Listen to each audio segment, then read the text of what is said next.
किसी भी जाली पीर फ़कीर के पास जाने से पहले इस हदीस मुबारक को ज़रूर सुन लें। हज़ूर अकरम सल्लल्लाहु अलैहि वसल्लम ने इरशाद फरमाया कि किसी भी गैब की खबरें सुनाने वाले के पास अगर कोई शख्स जाता है और उससे कोई बात पूछे तो 40 रातों तक उस शख्स की नमाज कबूल नहीं होगी। और नमाज एक अफजल इबादत है। अगर नमाज ही कबूल नहीं तो उसके अलावा कौन सी नेकी है जो कबूल हो।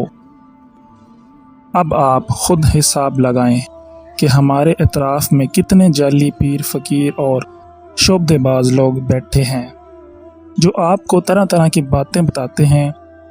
गो कि वो आपको झूठ ही बताते हैं, लेकिन आप इस नीयत से जाते हैं कि आप उनसे कुछ जान सकें। तो याद रखें, आपकी 40 रोज़ की इबादत कबूल नहीं होगी।